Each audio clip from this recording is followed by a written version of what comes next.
नमस्कार दोस्तों संसद में जिस तरह से अंबेडकर के अपमान को लेकर हंगामा मचा हुआ है, बवाल हो रहा है, सांसद लगातार प्रदर्शन कर रहे हैं। राहुल गांधी से लेकर प्रियंका गांधी तक तमाम सांसद एक ही मांग कर रहे हैं कि अमित शाह माफी मांगे और इस्तीफा दें। इस बीच समाजवादी पार्टी की सांसद जो कैराना से चुनाव जीती हैं, इकरा हसन, वो मीडिया के सामने आई और उन्होंने भी अपनी बात रखी। इकरा हसन ने कहा कि बाबा साहब अंबेडकर जो संविधान के निर्माता हैं, उनका अपमान भारतीय जनता पार्टी कर रही है और अपमान करने के बाद वो माफी भी नहीं मांग रहे हैं। जब इकरा हसन से सवाल पूछा गया कि संसद में जो कुछ हुआ, जिस तरह से मारपीट और धक्का मुक्की की बातें सामने आ रही हैं, इकरा हसन ने साफ शब्दों में कहा कि ये बिल्कुल कोरी कहानी है, बिल्कुल झूठ है, क्योंकि हम तमाम लोग वहां पर मौजूद थे। इस तरह की कोई भी घटना नहीं हुई और अगर किसी को इस पर कोई शक है तो संसद परिसर सीसीटीवी से लैस है, सीसीटीवी निकलवा कर देखे जाए। ये सिर्फ और सिर्फ टारगेट पर लिया जा रहा है दलितों को, मुस्लिमों को। इकरा हसन ने यह भी कहा कि आप देखिए, उत्तर प्रदेश में चाहे इरफान सोलंकी हो, आजम खान हो, जियाउर रहमान बर्क हो या फिर खुद इकरा हसन के भाई नाहिद हसन हो, उनको अलग अलग तरीकों से परेशान किया गया। इकरा हसन ने कहा कि दलितों और मुसलमानों को निशाना बनाया जा रहा है। दोस्तों, इकरा हसन लगातार संविधान के मुद्दे पर संसद में अपनी बात रखती रही। हमने भी देखा और तमाम लोगों ने देखा कि इकरा हसन ने संविधान का मुद्दा जोर शोर से उठाया। जब संसद में संविधान पर चर्चा हो रही थी, बहस हो रही थी, तब भी इकरा हसन ने अपनी बात रखी। इकरा हसन ने संविधान पर क्या कुछ कहा, आप भी वो सुनिए। लेकिन आज ऐसा लगता है जैसे संविधान की किताब तो है, पर इसे चलाने वालों का ईमान गुम हो गया है।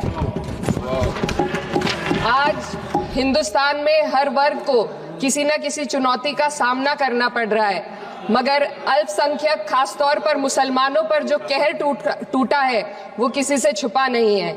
ये लोग सिर्फ अपने मजहबी पहचान की वजह से निशाने पर हैं।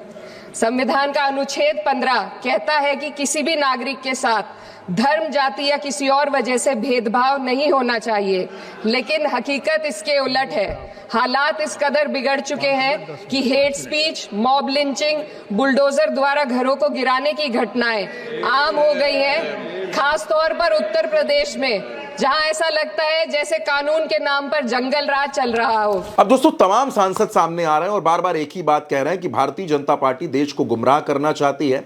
अदानी, महंगाई, बेरोजगारी, महंगाई, इन तमाम मुद्दों से ध्यान भटकाना चाहती है और इसीलिए इस तरह की कोशिशें की जा रही हैं। दोस्तों, दूसरी तरफ यह भी देखा कि समाजवादी पार्टी के तमाम सांसदों ने कांग्रेस और इंडिया गठबंधन के अलग अलग दलों के साथ मिलकर संसद परिसर में प्रदर्शन भी किया। अखिलेश यादव भी प्रदर्शन में शामिल होते हुए नजर आए। दरअसल अंबेडकर के अपमान का मसला अब इतना बड़ा हो गया है कि भारतीय जनता पार्टी को यह समझ नहीं आ रहा कि इस मसले से कैसे निपटा जाए। और दूसरी तरफ समाजवादी पार्टी के भी तमाम सांसद, चाहे इकरा हसन हो, चाहे डिंपल यादव हो या फिर प्रिया सरोज हो, अखिलेश यादव हो, ये तमाम सांसद लगातार प्रदर्शन कर रहे हैं और सबकी मांग सिर्फ एक ही है कि अमित शाह माफी मांगे। और अमित शाह जब तक माफी नहीं मांगेंगे तब तक ये प्रदर्शन ऐसे ही चलता रहेगा। अब दोस्तों, इकरा हसन ने तो बता दिया कि संसद परिसर में ऐसी कोई घटना नहीं हुई और अगर किसी को लगता है तो वो सीसीटीवी की जांच कराए, सीसीटीवी देखे जाए। फिलहाल इकरा हसन के इस खुलासे पर आपकी जो भी राय हो, आप अपनी राय कमेंट बॉक्स में हमें जरूर बताइएगा और उल्टा चश्मा यूसी को सब्सक्राइब करना बिल्कुल मत भूलिएगा।